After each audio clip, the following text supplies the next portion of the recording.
बम बम बोले दोस्तों। अगर आप मेरे चैनल पे नए हैं तो प्लीज़ मेरे चैनल को सब्सक्राइब कर लीजिएगा। मेरा नाम भूमि है। मैं एक पढ़ी लिखी और संस्कारी बहू थी, घर में सबको खुश करने वाली। मैं जब भी अपने ससुराल में कुछ बोलती तो सबके चेहरे पर खुशी आ जाती थी। सबकी छोटी से छोटी चीज़ों का बड़ा ध्यान रखती थी। माँ की चाय का, बापूजी की दवाइयाँ, इनके वक्त से पहले लंच बनाने का, बच्चों को सुबह स्कूल सही वक्त पर भेजने का। सब सुबह सुबह मुझे ही पुकारते रहते थे। मान लो उस घर में मेरे बगैर एक पत्ता तक नहीं हिलता था। मैं अपने काम के प्रति बड़ी वफादार थी और ईमानदारी से सबका ख्याल रखती थी। रखना ही मेरा जीवन था। मैंने शादी से पहले कभी भी यह नहीं सोचा था कि मैं एक हाउसवाइफ बनूंगी, बल्कि मुझे घर के कामों से सख्त नफरत थी। शादी से पहले मैंने अपने घर में झाड़ू तक नहीं लगाई थी। बस पूरे दिन पढ़ती ही रहती थी। मेरी माँ को भी मेरी बड़ी चिंता होती थी कि कहीं इसकी शादी हो गई तो वह अपना घर कैसे संभालेगी। मगर मैं तो उस वक्त कुछ बनने के सपने ही देखती रहती थी।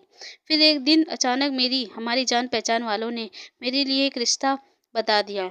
हम 4 बहनें थी और घर में से एक भी किसी की शादी नहीं हुई थी। सब हम उम्र थी। मैं दूसरे नंबर की थी। मेरी बड़ी बहन जो मांगली थी, उसे जल्दी से रिश्ते नहीं मिल रहे थे और जब मेरे लिए रिश्ता आया तो मेरे पापा ने जल्दी से हाँ कर दी, क्योंकि वह हम दोनों की शादी एक साथ करवाना चाहते थे। मगर मांगलिक दोष के चलते मेरी बहन को कहीं रिश्ता नहीं मिल पाया और मेरे ससुराल वालों ने मेरी शादी की इतनी जल्दी मचाई कि मेरे पापा ने मेरी ही शादी पहले कर दी। मेरी शादी भरे पूरे परिवार में हुई थी। पहले तो मुझे बड़ा डर लगता था कि कहीं मुझसे कोई गड़बड़ ना हो जाए, पर मेरी सास बहुत अच्छी थी। उन्होंने मुझे अपनी बेटी जैसे घर का सारा काम समझा सिखा दिया था। अब वो घर मेरी सास का काम मेरा ज़्यादा हो गया था। मेरे पति की एक आवाज़ पे ही मैं सब काम छोड़कर भागी चली जाती थी। बस यही सबसे बड़ी मेरी परेशानी थी कि सबके सामने हाजिर हो जाती थी। अभी 1 महीने पहले ही मेरी बहन मेरे ससुराल में रहने आई थी। अपने ससुराल से मुझे बड़ी खुशी थी कि मेरी बड़ी बहन पहली बार मेरे यहाँ आ रही थी, मगर पता नहीं मेरे सास-ससुर और मेरे पति के मुँह फुले हुए थे। मैंने पूछा भी, मगर उन्होंने कोई जवाब नहीं दिया। थोड़ी देर बाद मेरी बहन भी आ गई।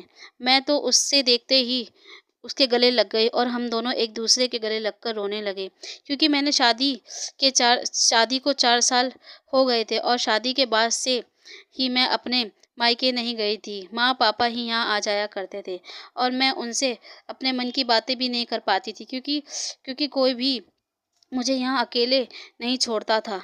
मैं भी यही सोच कर अपना मन बहला लेती थी कि रहना तो मुझे अब यहीं है। मुझे आज भी याद है कि बस मैं शादी के बाद अपनी बहन की शादी में गई थी बस। फिर मैंने शीतल को अपना घर दिखाया और वह भी मुझे इतना खुश देखकर खुश थी। बाद में मैंने अपनी सास और उसको खाना दिया तो सब्ज़ी में नमक कम की वजह से मेरी सास ने मुझे मुझे बहुत सुनाया, पर वो मेरी सास थी तो मैं उन्हें माफ़ कर दिया करती थी। पर ये बात मेरी बहन को अच्छी नहीं लगी। खाना खाने के बाद जब वो मेरे कमरे में आई तो मुझसे कहने लगी, तेरी यहाँ कोई इज़्ज़त है या नहीं? तेरी सास तुझसे ऐसे कैसे बात कर रही थी? मैंने कहा, वो ऐसे ही बोलती हैं, तो इनकी बातों का बुरा मत मान।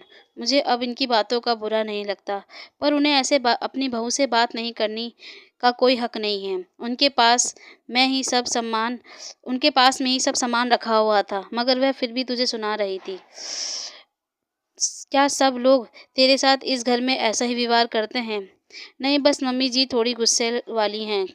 बाकी रिवाज और मेरे ससुर तो मुझे बहुत प्यार करते हैं। मैंने जैसे तैसे शीतल का गुस्सा शांत करवाया और अपने बचपन की बातों को याद करके हंसने लगी। तभी ससुर जी ने मेरी और शीतल की हंसी की आवाज़ सुन ली और विराज के जाकर मेरी शिकायत लगा दी। की विराज की आवाज़ सुनते ही मैं अपना सारा काम छोड़कर उनकी तरफ भागी। जब कमरे में पहुंची तो वह अपने ऑफिस के लिए तैयार हुए थे। मैंने पूछा, क्या हुआ? कहने लगे, तुम इतनी ज़ोर ज़ोर से क्यों हंस रही हो? बापूजी अपने कमरे में तुम्हारी हंसी की वजह से सो नहीं पा रहे हैं। तुम बहू हो यहाँ की, तुम्हें यूं ज़ोर ज़ोर से हंसना शोभा नहीं देता। पर विराज, उसने मेरी एक ना सुनी और बोले, चलो मेरी जूतों की लेस बांध दो। मुझे तो आदत थी, पर बाहर मेरी बहन ये बातें छुप छुप के सुन रही थी।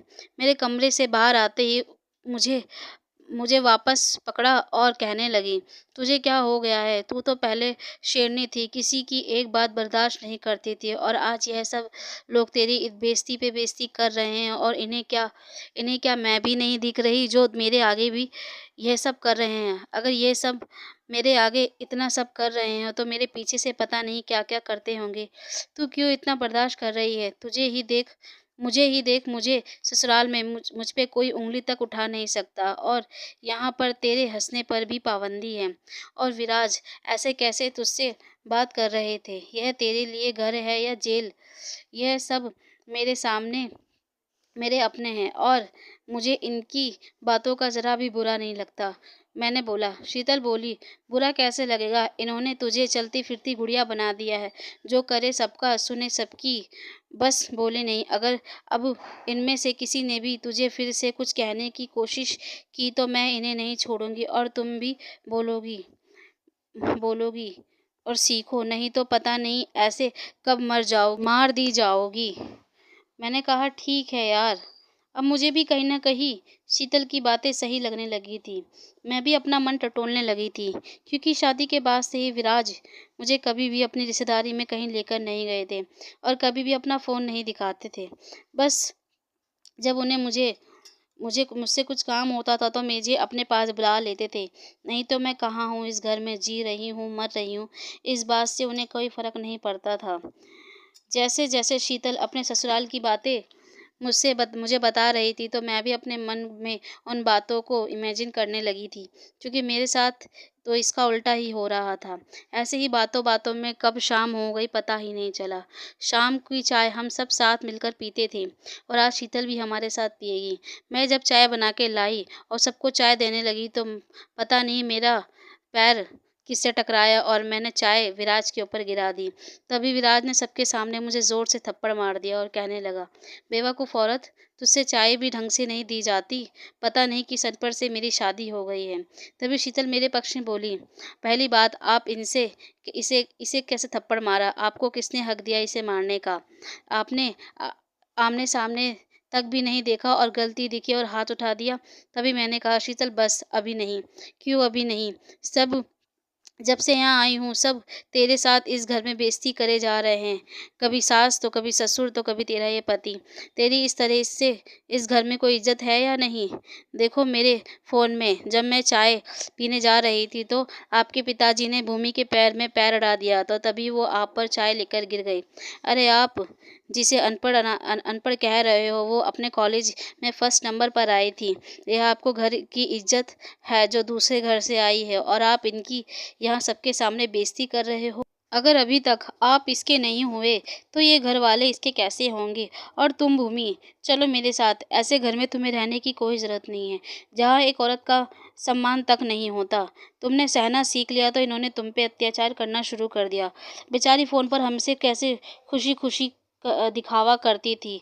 चल तुम अभी मेरे साथ। मैंने अपनी बहन से थोड़ा-सा समय माँगा और कमरे में चली गई। मुझे लगा कि विराज शायद मुझे मनाने के लिए आएगा, लेकिन यह मेरा बहुत बड़ा भ्रम था, एक अच्छी बहू बनने का। पर नहीं, विराज को अपनी गलती का ज़रा-सा भी एहसास नहीं था। मैंने भी अब अपना मन बना लिया था और अपने कपड़े पैक कर बाहर आई और विराज से बोली, पता है मैंने हमेशा इस घर के बारे में अच्छा ही सोचा है। आपका इस पर इसका उल्टा ही मेरे साथ यहाँ होता रहा है। 4 साल से मैं इस घर में अकेले रोती रहती थी। सोचती थी कि शायद तुम मेरी सूजी हुई आँखें देखोगे तो मुझसे प्यार से बात पूछोगे, मगर तुम तो बदले ही नहीं। फिर मैंने ही अपने आप को बदल लिया, जो मेरी सबसे बड़ी गलती थी। रोज़-रोज़ अपनी यहाँ बेइज़्ज़ती करवाती रहती थी और करने वाले मेरे अपने ही थे। मैंने हमेशा से इस घर में शांति बनाए रखने की कोशिश की थी, पर आप लोगों ने मुझे ही शांत कर दिया। अगर आप लोग जैसे परिवार होते मुझे नहीं चाहिए ऐसा परिवार। मुझे अब अपनी सेल्फ रिस्पेक्ट चाहिए। अगर दे सकते हो तो बोलो, नहीं तो मैं इस घर में नहीं रहूँगी। विराज ने कुछ भी नहीं बोला और मुँह फेर लिया। मैंने अपनी बहन के साथ वह घर छोड़ दिया। जहाँ इज़्ज़त नहीं वहाँ रहना नहीं। मैंने अपने बच्चों को साथ लिया और वह घर खुशी-खुशी छोड़ दिया।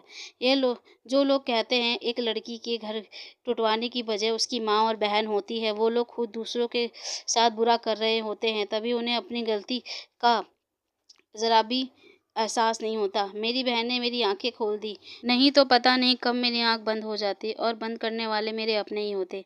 मैंने अपनी रोज़-रोज़ बेइज़्ज़ती करवाई क्योंकि मुझे अपना यह रिश्ता बचाना था और जहाँ मैंने अपनी इज़्ज़त की बात की तो सब ने मुझसे रिश्ता ही तोड़ दिया। क्या रिश्ता मेरी चुप्पी से चल रहा था कि अगर मैं चुप थी तो सब ठीक था और जहाँ मैंने अपने लिए कुछ बोला तो ये रिश्ता टूट गया। विराज ने हमारे इस 4 साल के रिश्ते को बचाने की ज़रा-सी भी कोशिश नहीं की। आज ज़रा-सी उसकी बेइज़्ज़ती हुई तो उन्होंने यह रिश्ता ही ख़त्म कर दिया और मैं जो 4 साल से ये रिश्ता सँभाल रखा था उसका किसी के पास कोई जवाब नहीं था। एक रिश्ते में दोनों की बराबरी की ज़िम्मेदारी होती है, दोनों ही मिलकर उसे बुढ़ापे तक सँभालते हैं। अगर जहाँ एक व्यक्ति झुकता चलता चलता रहता है तो और दूसरे व्यक्ति को कोई फ़र्क नहीं पड़ता तो वह रिश्ता रिश्ता नहीं दिखावा होता है, जो सिर्फ़ दूसरों को दिखाने के लिए होता है। क्योंकि जब रिश्ता अंदर से पूरी तरह से खोखला हो चुका है तो इसमें जिसमें एक आदमी तिल-तिल करके मर रहा है तो अगर कोई भी ऐसे खोखले रिश्ते में है, तो अभी उसे तोड़ दो, फिर पता नहीं कब ये रिश्ता आपको मार दे और जीवन सिर्फ़ एक बार ही मिलता है, दोबारा नहीं। तो इसे किसी और आदमी के लिए बर्बाद मत करो। अगर आज शीतल नहीं होती तो मैं अभी भी नहीं समझ पाती कि वहाँ मेरे साथ उस घर में क्या हो रहा था। पर आज मैं बहुत खुश थी कि मैं अब अपनी इज़्ज़त की ज़िंदगी जी रही थी और मैं जो इतनी पढ़ी लिखी थी तो मुझे आसानी से जॉब मिल गई थी। अब मैं अपने माता-पिता के साथ रह रही थी और मेरे माता-पिता को भी मुझ पे गर्व था। मैं अनीता आपसे विदा लेती हूँ, फिर मिलूँगी अगली कहानी में। धन्यवाद।